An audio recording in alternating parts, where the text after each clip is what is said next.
Salut terrienne, salut terrien, bienvenue dans cette Trick Track TV super spéciale. Vous voyez déjà que il y a une ambiance absolument délirante sur le plateau, parce que mes invités sont aussi très spatiaux. À commencer par Monsieur Guillaume. C'est pas très gentil ce que je fais, parce que normalement on présente les dames d'abord. Madame Patricia qui est venue nous assister, parce qu'elle s'est dit, voilà, ils vont faire les couillons encore dans la un peu de sérieux dans cette Trick Track TV. Merci. Parce qu'aujourd'hui, nous vous présentons The Battle of Campbell's Cascade. Voilà. C'est un jeu, on croirait que c'est un jeu anglais. Et oui. On croirait que c'est un vieux jeu des années 80. Aussi. Alors, d'abord, c'est un jeu américain.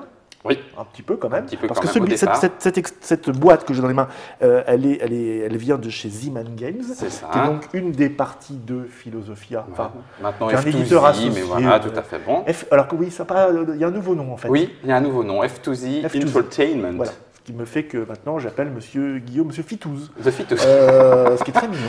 Gardez-le que pour le Dr Mops. Et en fait, cette boîte, nous on va jouer avec une version donc, qui est en anglais encore. Oui, parce elle vient d'arriver sur le sol français, là pour l'exclusivité. La version française n'existe pas encore. Elle arrive aussi. Ça sera la même boîte exactement, le même matériel exactement, mais avec du texte en français et un logo Philosophia. C'est ça.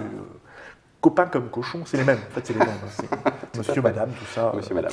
C'est la famille. Donc, The Battle of Campbell's Cascade, ça s'appellera pareil en français. Oui, tout à fait. Pourquoi? Parce que vous voyez, on dirait que cette boîte, elle est un petit peu abîmée là sur les côtés. Enfin, elle a un look absolument ringard, on peut le dire. Et je ne parle que de la boîte, hein, bien sûr. Voulu. C'est voulu. Ah, alors il y a nos amis du chantier d'à côté qui nous envoient aussi qui aiment beaucoup les jeux rétro. Bon voilà, donc ça fait référence à des vieux jeux informatiques des années 80, 16 bits. Le retro gaming, 16 pas plus, hein. Non. 16 couleurs, 16 couleurs à peu près, donc qu'on trouvait par exemple sur Amstrad, Amiga, Atari, les grands jeux de l'époque. Et donc voilà, c'est un hommage à ce type de jeu. Et vous verrez que ce n'est pas seulement évidemment un hommage graphique qui pique les yeux, c'est aussi, ça va se jouer aussi dans le gameplay, puisque c'est du shoot 'em all. Shoot 'em all rétro gaming. Rétro gaming. Comment on est trop à fond là. On est jeunes. C'est ça les professionnels. Bon, à l'intérieur, la boîte, on n'en a plus besoin. Je vais quand même vous dire exactement ce qu'il en est. C'est un jeu des frères Anders on Old Ireland. Voilà. Suédois ou prononcé comme dans les années 80 aussi. Ça se joue de 2 à 5 joueurs. 2 à 5 joueurs. Nous ferons donc 3. Ça se joue quand même de 75 à 90 minutes. Oui, on n'est pas dans du familial qu'on joue avec les petits enfants. Non, là, alors, non pas que le jeu soit compliqué, en tout cas dans son déroulement basique. Ils disent toujours ça. Oui, non, mais c'est vrai. Par contre, la longueur vient de la façon de construire le paquet et de l'interaction qu'il va y avoir entre les joueurs. Donc on va voir ça. Ils s'en vont au milieu de la partie, quoi. Et c'est à partir de 13 ans et plus. Peggy 13. Oui, c'est le 13. D'accord, pas plus besoin de la boîte, je peux la ranger. Non. C'est vrai que voilà, on va vous montrer les autres éléments parce que c'est vrai que c'est très très rigolo. Les règles, donc ça ce sont les règles américaines, les règles françaises, ce sera à peu près avec du français dedans. La même chose, voilà. Avec donc c'est très illustré, oui. Voilà. C'est très rétro aussi. Voilà. Ça j'adore, c'est vraiment fantastique. C'est excellent. On dirait une vieille pub de Metal Hurlant. Voilà, c'est ça. Je me demande si j'en Metroid, Alienoid, Co. Ouais. Et encore, Metroid est déjà plus ancien. Donc ça fleure bon les années 80 quand même. Hein. On est dedans. On est dedans juste là. Et ça s'appelle le Station Operation Manual. Oui. Et donc il est marqué à lire attentivement avant de quitter la station. C'est ça. Il vaut mieux. Sinon c'est crash assuré. Bon, on n'en a pas besoin si je vous les Normalement, ça devrait aller parce qu'on a la petite. Là, je vois que vous avez voilà. une feuille récapitulative que vous aurez aussi en français, voilà. Avec la description des armes, des symboles, enfin bref. Alors je vous en montre un petit bout quand même, vous voyez les illustrations toutes pixelisées, super rigolotes, qui seront dans tout le jeu. On aura ce look, l'Amiga style. Illustration de Chris Williams. Désolé à tous les gens, et Philippe tous les gens qui étaient fans de l'Atari, mais on s'en fout d'eux complètement. Bon, très bien. Réveillons les vieilles querelles. En avant. Qui n'ont plus lieu d'être en plus. Bah non, c'est fini, hein, c'est fini là maintenant. On y va? On décolle? Ah ben moi je vous attends. Alors on appuie. Alors oui. C'est parti. Alors déjà on a des petits vaisseaux. On a des petits vaisseaux. Où est le mien? Alors voilà. Je vais vous montrer déjà les petits vaisseaux. Moi je suis jaune, donc on ne voit pas très bien sur le fond blanc. Mais vous avez Monsieur Bleu. Ils sont tous différents. Oui. Tout à fait mignons. Et vous voyez que ça ressemble à des sprites. C'est les sprites d'époque. C'est les sprites de l'époque. Donc on va prendre le commande de ces vaisseaux. Enfin, les commandes, parce que s'il y en avait qu'une, on aurait un petit peu de mal à bouger, et on va évoluer donc dans l'espace, le plateau de jeu. Oui, mais avec le à droite, à gauche, on le bouton pour voilà, c'est ça, tout à fait. Et on va avoir ça va être assez basique, push and shoot. Donc l'espace est représenté par ces petites plaquettes. Alors, petites plaquettes qui ont deux particularités. Alors, on va enlever ça, on le remettra ensuite. C'est qu'en fonction du nombre de joueurs, elles s'agrandissent. Waouh! Voilà, pour mettre plus ou moins de cartes. Voilà. Bon, en fait, c'en est debout. Hein. Voilà, en vrai, j'ai donné mon truc, fallait pas. C'est un magicien, monsieur Guillaume! Et c'est ce qui permettra, particularité du jeu, pour reprendre le jeu vidéo, le scrolling, l'avancée inéluctable de l'espace. C'est-à-dire qu'à chaque tour, à la fin du tour... scrolling vertical ou horizontal? Vertical. C'est-à-dire qu'on va l'enlever. Tout ceci va non, décaler. Ah non, non, ça c'est à la mise en place. C'est-à-dire qu'on scrolle horizontalement en fonction du nombre de joueurs. Une fois que c'est fait, c'est fixé, on ne les touche plus. Par contre, pendant le jeu, ça va scroller verticalement. C'est-à-dire que à chaque tour, à chaque fin de tour, quand on aura tous joué, on enlèvera la dernière partie de l'écran, écran de jeu, c'est comme ça que ça s'appelle. On la remettra en haut, on redécalera tout et on remettra des nouvelles cartes du paquet. C'est technique. C'est le scrolling manuel. C'est le scrolling manuel, c'est ça. C'est années 80. Années 80. Et pour remplir notre espace, eh ben, on aura ces cartes-là. Alors, mais non, c'est quoi le but du jeu? Alors, le but du jeu, c'est un shoot'em up, on dégomme tout le monde, même nous y compris. Ça peut rapporter beaucoup de gloire de dégommer ses petits copains. Voilà. Dégommer ses copains. Et en fait, c'est celui qui gagnera le plus de gloire intergalactique, marqué ici, avec un de nos marqueurs de score, qui, à la fin du jeu, remportera la partie. Donc le plus glorieux. Alors glorieux venant de la destruction d'adversaires, la destruction d'autres pilotes, la réussite de certains objectifs, objectifs connus de tous, et la réussite de certaines missions, par contre qui est unique et personnelle. Donc tout ça va nous rapporter de la gloire. Il y aura des monstres tentaculaeux. Il y aura des monstres tentaculaeux. Il y a à chaque fin de manche, il y aura des créatures spatiales à moitié nues. Pas dans celui-là. C'est pour l'extension adulte qui est prévue plus tard. Et sonne l'année prochaine. Non, c'est une blague. Hein, qu'on ne fasse pas dire ce que j'ai pas dit. Alors, je vous montre quand même les cartes. Donc ça, c'est quoi ce sont les cartes espace. C'est ce qu'on va mettre. C'est ce qu'on va mettre sur les petites tablettes. Et chaque carte est divisée en deux cases. Donc les vaisseaux vont passer de case en case, pas de carte en carte, mais de case en case. Là, celle que je vous montre, c'est quoi? Explique-nous un petit peu. Alors là, par exemple, on a deux vaisseaux adverses. Sur chacun de ces deux vaisseaux qui sont dans les deux cases, on a en haut à gauche les points de vie, le petit carré bleu-blanc, ce sont les points de vie pour cet adversaire.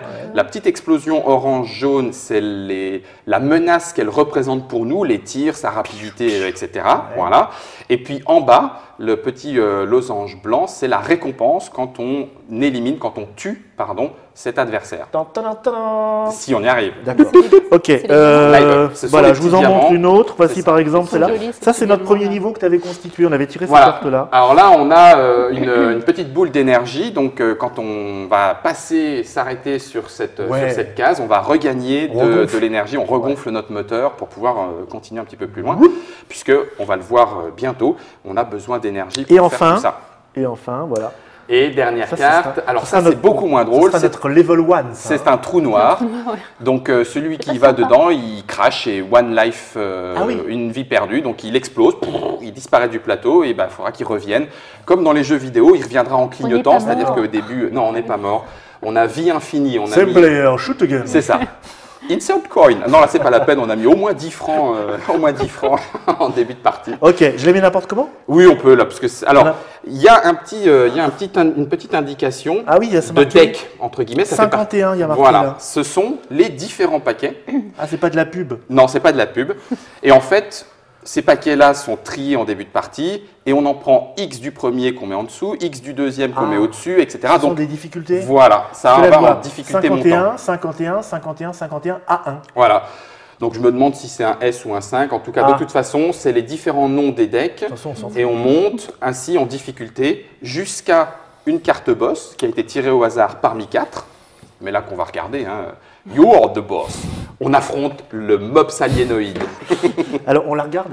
Je peux la voir? Oui, c'est de toute façon. Voilà. Moi je la vois pas. Pas moi non plus. Non, oh, bah, je la vois. Donc la carte Mops boss. Dans la version française, ça serait J'aime beaucoup votre façon de me flatter, l'air de rien, me plaît beaucoup. Très bon jeu, très bon jeu. Voilà, c'est finalement assez... Non, la carte boss, en fait, indique de l'autre côté quel est le boss qu'on va affronter, mais le boss en lui-même est en fait constitué de plusieurs cartes à plusieurs niveaux. Donc, c'est-à-dire un gros boss, voilà, qui prendra une ligne, voire même 2 lignes complètes pour les gros boss, avec plusieurs parties. Qui descend sur tout l'écran. C'est ça, qui descend sur... Exactement. C'est exactement ça. Et la difficulté est paramétrable parce que certains decks, là en l'occurrence pour cette partie d'initiation, je ne l'ai pas utilisé, ne sont utilisés que pour les règles avancées, faire des decks plus ou moins difficiles. Donc ça, ce sont les cartes espace. D'accord. Voilà, on a constitué le plateau de jeu. Intéressons-nous maintenant à notre vaisseau qui est notre petit, ici, plateau personnel. Donc sur notre plateau personnel, alors le plateau personnel, voilà, il y a 3 éléments, enfin 3 parties, 1, 2, 3, en plus de notre petite photo, plus ou moins agréable. Vous avez bougé. Ah, j'ai bougé encore. C'est quand même mieux comme ça parce que là vous aviez un petit air de la tronche en biais. La première partie contient 2 jauges.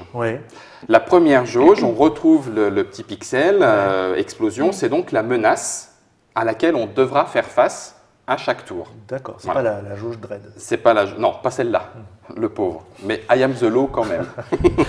La deuxième jauge est notre énergie, en sachant qu'à 0 énergie, notre vaisseau explose. On se retrouve dans l'astral, c'est-à-dire qu'on sort de l'espace de jeu. Dans l'astral, dans un espèce de néant philosophique et non euclidien. Complètement dans l'astral. C'est ça. Passe-le l'astral. Non, pardon. Non. Donc ça, ce sont ces 2 jauges qui ne vont pas arrêter d'évoluer pendant la partie. On va voir comment aussi. Ici, nos équipements. Équipements qui sont constitués éventuellement d'armes, qui sont ici à gauche. On n'a pas les mêmes feuilles, hein? Non, alors pour l'instant, c'est-à-dire que normalement, vous avez droit aussi, alors vous ne l'aviez pas, mais vous avez le droit à une tourelle sur laquelle est monté votre canon. Bah oui, sinon poum. Sinon, il faut sortir dans l'espace et à la main, poum poum. Donc ça, ce seront les cartes équipements qui viendront prendre place à cet endroit-là. Et enfin, 3e partie du plateau, le résumé d'un tour de jeu. Ah bon, ça c'est bien. Oui. Voilà, comme ça au moins on sait tout le temps où est-ce qu'on en est et quand est-ce qu'on doit jouer. Alors, la première partie du tour se fait avec les cartes, on va dire les cartes initiatives, les cartes censeurs. Les cartes censeurs sont uniques, c'est-à-dire qu'elles sont numérotées de 10 en 10, de 10 jusqu'à 400. On en a 2 en début de tour, on en choisit une face cachée et ça indiquera l'ordre du tour, en commençant par le plus rapide, celui qui a les meilleurs censeurs, jusqu'à le moins rapide, celui qui a le plus petit. Ensuite, deuxième phase, on en pioche une nouvelle pour en avoir 2 pour le tour d'après. Ça va être facile, pas de souci. Carte censeur, c'est fait. On passe ensuite au tour du joueur, donc en fonction de l'initiative, et là, on a 2 solutions. Soit on agit, soit on fait un arrêt système, histoire de se reposer. Donc si on agit, on bouge et ou tire. Et dans l'autre sens, ça marche aussi. Donc on peut tirer, puis bouger. On peut même, quand on aura des bons moteurs, bouger, tirer, puis finir son mouvement. C'est la folie. C'est la fête. Pour l'instant, notre petit vaisseau de base a droit à un mouvement et un tir. En sachant qu'on a un petit canon qui est monté sur la tourelle, qui fait 1 point de dégâts. D'accord. Et que, pour l'instant, elle est montée sur une cage rotative. Notre canon, pour l'instant, tire devant. On a des petits cubes très jolis. Des petits cubes transparents, des petits pixels. Et donc, pour l'instant, il tire notre canon pointe devant. Ça, c'est mon canon. Voilà. Et pour montrer qu'il pointe devant, on met le petit cube. On pourra éventuellement faire bouger l'orientation du canon, mais ça nous coûtera une énergie. Rajouter, par exemple, en mettre un devant, un derrière alors, on pourra acheter. Oui, tout à fait. On pourra acheter des armes pour ensuite tirer de plusieurs façons différentes. D'accord. Donc ça, c'est le tir. Si jamais je tire devant, boum, l'adversaire ici n'avait qu'un seul point de vie. J'ai fait 1 point de dégâts. L'adversaire est détruit. Et là, miracle, boum, il est détruit. Ce matériel fabuleux. C'est pas cool, ça? Donc, au dos des cartes de senseur, cette carte noire. Oui, on touche automatiquement. On est trop doué. Ouais. Et derrière, c'est quoi? Alors, derrière, ce sont les cartes senseurs qui servent pour l'initiative. Mais elles servent aussi pour camoufler, cacher ce qui a été détruit et donc redonner un aspect espace vide une fois que… Mais là, quand on est au bord, ça marche à tous les coups alors? Oui, ça peut marcher à tous les coups. C'est-à-dire que les cartes senseurs, elles battent le bord. Non, alors… non, mais arrête, non, ne rebondis pas. Non, je ne rebondirai pas. Mais quand même, je remets votre carte là. Donc, je tire, je gagne la récompense. Ici, c'est un petit bellonium. Petit bellonium. La monnaie du jeu. Immédiatement vous montrer. Je vais le mettre sur fond noir, c'est plus joli. Voilà, la monnaie du jeu. Le bellonium. Voici un petit bellonium en avant-première sur N'est-ce pas? Sur Trick Track. Le petit bellonium de Battle at Cable Cascade, de la constellation de Cassiopée, comme chacun sait. Bon, voilà. Donc là, je prends ma récompense. Clac. Voilà. Mon tour pourrait s'arrêter là. Mouvement, tir. J'ai le droit à 2 surcharges. C'est-à-dire, je pousse mon vaisseau. Bouton gauche. C'est ça, exactement. L1 ou R1, comme on veut. Ça me coûte une énergie, c'est ce qui est indiqué ici, une énergie pour faire ma première surcharge. Et ça me donne droit à un mouvement supplémentaire ou un tir supplémentaire. Ce qui est pas mal. C'est 2 par partie? Non, il y a le droit à une 3e surcharge, mais qui coûte 2 énergies. Et pour s'en rappeler, on a toujours nos petits cubes qu'on peut mettre ici sur notre tableau de bord. Optional overcharge. C'est ça. C'est la surcharge, on peut en faire donc jusqu'à 2 et à chaque fois c'est un mouvement ou un tir supplémentaire. Donc le deuxième, tu donnes que 1, tu donnes 2 en plus. 2 en plus. Donc ça ferait 3 au total, 3 énergies. Parce que là, il n'y a pas la place d'en mettre 2. Et c'est pour cela que ça commence à faire cher. Mais parfois, on en a besoin. Une fois qu'on a fait mouvement tir, on résout la menace. C'est-à-dire que toute la menace qu'on n'a pas pu éviter se transforme en énergie, en points de dégâts sur notre vaisseau. Reprenons le mouvement et voyons au ralenti. Humaine. À chaque fois que je fais un déplacement, je diminue. Là, ma menace était à 3 de façon aléatoire. Vous devriez parler à chaque fois. Je devrais, c'est vrai, puisque c'est ralenti. Chiant, en fait. Oui, c'est ça. On va jamais manger à l'heure. Donc, j'ai fait un mouvement. Je diminue ma menace de 1. C'est-à-dire qu'en gros, j'ai esquivé les tirs en faisant mon mouvement. Donc, la menace diminue. On baisse la menace. À chaque fois. D'accord. Une fois que mon tour s'arrête, toute menace non évitée, donc là 2 en l'occurrence, se traduit en une perte d'énergie pour que la menace revienne à 0. C'est-à-dire que j'ai encaissé les tirs que je n'ai pas pu éviter, donc mon énergie, boum. Maintenant que cette menace est résolue, où est-ce que j'en suis dans l'espace? Quel est son… Voilà. Où est-ce que vous en êtes dans l'espace? Alors, exemple trichou, je suis venu ici. La menace qui pèse sur moi… C'est la bulle d'énergie. Voilà, donc là, bon, je reprends une énergie, très bien. Petite d'énergie. Le pot belge. Sauf que je suis en danger parce que j'ai à ma gauche un vaisseau qui a un niveau de menace de 1. Boum. Devant moi, un niveau de menace de 1. Vous n'avez pas très bien joué boum. Ce coup-là, Ici, rien, tout va bien. D'accord. Alors, juste pour l'exemple, ce petit vaisseau ici, qu'on peut peut-être voir, et je vais le tricher, on va le mettre ici, il a un niveau de menace qui est la menace adjacente, mais au plus, il tire. Il tire donc, dans le exemple, derrière et dans le devant, c'est ça, non? Là, il tire que devant nous. Mais ça veut dire que même s'il est loin, il me tire dessus. Ils nous ont vus, hein. Donc là, en l'occurrence, j'aurais quand même 2 menaces. Et s'il était là, ça ferait pareil? Ça serait pareil. Ah oui, parce que ça descend tout le tableau. Ça descend le tableau, donc c'est de la menace aussi. Par contre, la menace ne s'additionne pas. C'est-à-dire que si j'étais ici, je ne compte pas 1 plus 1. Non, lui donne 1 de menace à distance ou adjacent.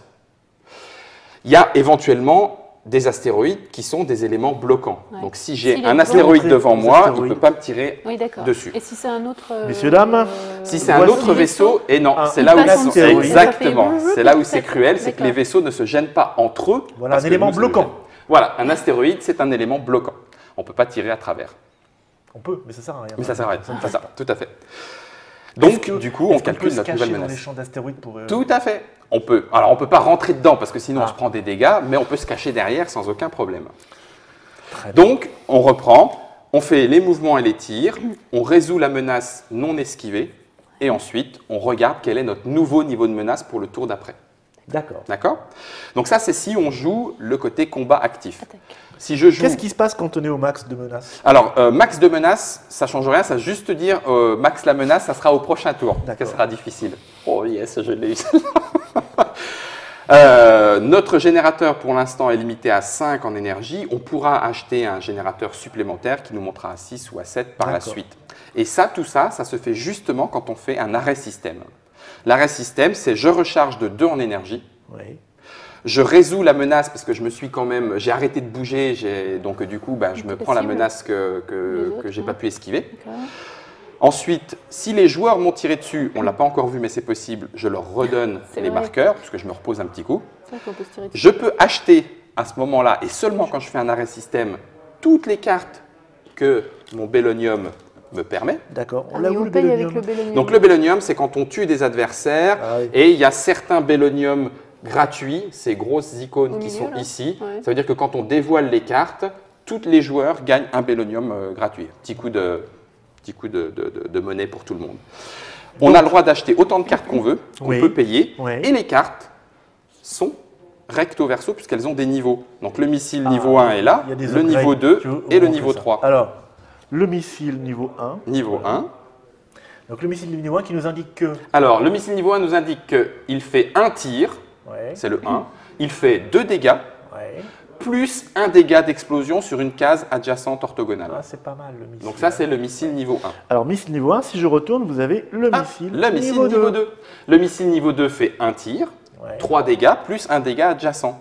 Et quand on retourne la carte, enfin on la retourne, on la pivote à 180, boum, le missile niveau 3 qui lui fait un tir, 3 dégâts et 2 dégâts adjacents, une belle grosse explosion. Ah oui. Voilà. Mais ça, il faut upgrader, quoi. Mais il faut upgrader. Et donc, il faut de la monnaie. Et donc, il va falloir payer. Avant d'arriver au boss de fin de niveau. Exactement. Tu ne peux pas passer direct au niveau 3. Alors, si on a l'argent, on peut passer. Tu as le droit d'acheter niveau 1, je rachète le niveau 2, je rachète le niveau 3 et tu mets ton niveau 3 direct. Ça, c'est possible. D'accord. On n'est pas obligé. On n'est pas limité. Voilà. Et on est par contre limité à un seul exemplaire de chaque amélioration de vaisseau. On a des emplacements limités, non? Oui, mais c'est parce que la plupart du temps, on ne met que les armes ici et les 4 améliorations moteur, bouclier et générateur d'énergie, on les met à côté en bas. D'accord, on peut en montrer une par exemple? exemple? Tout à fait. Donc ça, c'est un moteur qui donne un mouvement supplémentaire, le moteur niveau 1. Donc ça aussi, dans les améliorations. Ça aussi, ça s'achète. Le coût d'achat est indiqué en Bellonium dans le coin en haut à droite. D'accord. Donc là, en l'occurrence, le moteur est à 4 Bellonium. 4 Bellonium. C'est au moment où tu fais shop, alors. C'est ça. Au moment où tu fais l'achat. Voilà. Quand tu fais arrêt système. Voilà. Et si je la retourne? Et hop! Oh, dis donc! Moteur niveau 2. Moteur niveau 2 mouvements. Plus 2 mouvements et ça coûte 3. Ça coûte 3. C'est des bons gros moteurs, mais bon, il faut les payer, quoi. D'accord. Voilà. Donc, bataille, action ou arrêt système, histoire de se reposer. Et puis, une fois qu'on a fait ça, eh ben, on fait tout le monde, j'entends. On fait le scrolling, le déplacement du plateau. Donc, on enlève le bas. Les vaisseaux qui sont sur le bas sont poussés devant, inexorablement. Et c'est là où on peut se retrouver à s'écraser dans ce qu'on ne voulait pas, un adversaire qui n'était pas là. On est poussé. Donc, si j'étais quand on est à 2, voilà. Si par exemple, moi je... Alors, on va faire les 2 exemples. Si on est là, alors, on va le faire comme ça et comme ça. Voilà. Donc là, je suis poussé dans un adversaire, joueur. Je prends un point de dégâts, donc un point d'énergie en moins, et je bouge à gauche ou à droite. Donc si ça se trouve, je vais être coincé avec des autres, un astéroïde ici, je vais encore prendre un point de dégâts, il va falloir que j'aille ailleurs, etc., etc. On peut donc exploser parce qu'on se fait pousser. Non, on ne pousse pas l'autre. Par contre, l'autre ne se prend rien, c'est pas de sa faute. Il avait c'est moi qui voilà, j'aurais dû appuyer sur les freins. C'est ça, constat, à l'amiable. Donc ça, c'est le scrolling. Maintenant, si je suis poussé sur un adversaire non joueur, ben pareil, je me prends autant de dégâts que ça menace, donc ça peut faire très mal. L'adversaire est détruit comme dans le jeu vidéo, je suis rentré dedans, il est explosé, mais je ne prends pas la récompense. Bah non, je suis rentré dedans, c'était pas... On prend un autre exemple amusant, par exemple, ici. Alors, ici, donc ça c'est enlevé, on pousse, donc je vais dans l'astéroïde. L'astéroïde n'a pas de point de vie, il est donc indestructible. Ouais. Donc moi, je prends un point de dégâts. Ouais. Je ne peux pas sortir de l'écran, donc je vais automatiquement ici et je me retrouve ici. Voilà, boum. Et j'en ai pris un coup derrière l'oreille. Ouais. Oui, tu ne peux pas rester sur l'astéroïde. Non, on ne peut pas rester. Mais alors là, si on n'a pas bousillé les trucs, on se... oui, on va s'en prendre plein les dents. Donc il y a comme bien serré de partout. Comme des moustiques sur un pare-brise. Tout à fait. Parce que celui-là, il touche, si tu si. Et du coup, la menace risque de peser sur moi pour le tour d'après, si je ne m'enfuis pas, etc. Très bien. C'est violent tout ça. Ça peut être violent. Alors que se passe-t-il justement si on commence à dire « Oh bah tiens, Dr Mops, je dépense un point d'énergie pour tourner ma tourelle rotative de votre côté. » Amicalement. Amicalement. Oui. Et là, je vous tire dessus. Boum. Amicalement. Amicalement aussi, pour se dire bonjour. Pour l'instant, mon petit canon fait 1 point. Oui. Donc du coup, c'est votre menace qui va être augmentée d'1 point. C'est-à-dire que vous avez vu que je vous tire dessus. C'est pas vraiment des points de dégâts. En fait. Non, c'est pas tout de suite des points de dégâts. C'est dangereux. Vous avez encore la possibilité d'esquiver au tour d'après en faisant des mouvements. Ouais. Je vais peut-être orienter ma tourelle aussi. Ça, c'est possible. Amicalement. Et amicalement, d'ailleurs, pour bien prouver que je vous ai tiré dessus, je vous donne un petit cube bleu. Oui, qu'est-ce que j'en fais? Petit cube bleu qui prouve que je vous ai tiré dessus. Bobo. Oui, c'est ça. Donc, vous pouvez m'en vouloir. Bon. Mais en plus de ça… À quoi ça me sert? Alors, ça sert. Si jamais vous faites l'arrêt système, vous vous reposez, vous me les rendez, il ne se passe rien. D'accord. Par contre, si vous êtes amené à exploser plus tard… Ça m'arrive des fois. Ça pourrait. Je vais prendre 1 point de gloire par petit cube à ma couleur. Quel vicelard! En plus des 2 points de gloire auxquels on a droit quand un vaisseau explose, un vaisseau joueur explose et que nous, on est sur le plateau. C'est-à-dire que quand nous, on survit et que les autres explosent, même si rien on prend de la gloire parce que nous, même si on n'a rien fait. 2 points de gloire gratuits parce que l'autre a explosé et 1 point de gloire par coup touché au but. En sachant qu'on peut mettre un coup, on peut tirer une fois. Tu vois cette oreille? C'est moi. Cet œil, c'est moi. C'est moi aussi. C'est ça. On ne peut donner un cube à un adversaire joueur qu'une fois par tour, même si on le tire 3 fois dessus. Voilà. D'accord. Donc ça, c'est le joueur contre joueur qui est tout à fait possible et qui peut être juteux. Mais quand on s'arrête, ça élimine les… Ça élimine, exactement. On peut s'arrêter en disant faut survivre. Et ça nous fait rien finalement. Non, on a été touché, on a quand même pris des points de menace pour le tour d'après et tout, mais ça ne fera pas 2 points de gloire au joueur qui nous a tiré dessus. Oui, d'accord. Et puis on va avancer comme cela jusqu'à ce que le boss soit dévoilé. Donc, on peut calculer le temps de jeu? Oui, tout à fait. Là, je l'ai fait en mode initiation, donc un paquet plus réduit pour que la partie soit un petit peu moins longue, pour que les interrogateurs puissent voir toutes les situations. C'est le tutoriel. C'est le tutoriel. Sinon, on est environ sur 9, 10, 11, 12, 13, sur 13 tours. D'accord. On est en gros sur 13 tours, puisque le jeu va se jouer jusqu'à ce qu'il ne reste plus qu'une rangée. Et là, le jeu s'arrête, celui qui a le plus de points de gloire l'emporte. Très bien. Voilà. Et on a fait le tour. Et on a fait le tour. Bon, on n'a pas expliqué tous les petits trucs. Oui, mais on le découvre évidemment. On le découvre. Je vais vous le dire au dernier moment. Ça me laisse une chance de gagner. Je crois qu'il est temps de faire, comment ça s'appelle Une partie l'arrêt système, ouais. C'est ça. Arrêt système. On se régénère un petit peu et puis on se retrouve dans une prochaine Tricrac TV où on va se on risque foutre sur la face. On se présentera parce qu'on avait quand même des sales tronches. Tout à fait. Et en tout cas, merci Monsieur Guillaume de nous avoir expliqué. Content de vous avoir retrouvé. Merci Madame Patricia d'avoir écouté attentivement et d'avoir relevé quelques points de détail que Monsieur Guillaume aurait sûrement omis par ailleurs. Et merci à vous d'avoir suivi cette émission. Merci. Vous savez à peu près de quoi il en est. Maintenant, si vous voulez voir ce qui se passe dans une partie, c'est dans une prochaine émission que vous trouverez. Soit vous êtes en live et c'est là tout de suite, soit vous nous prenez un peu plus tard et c'est en cliquant quelque part. Voilà, en attendant, salut.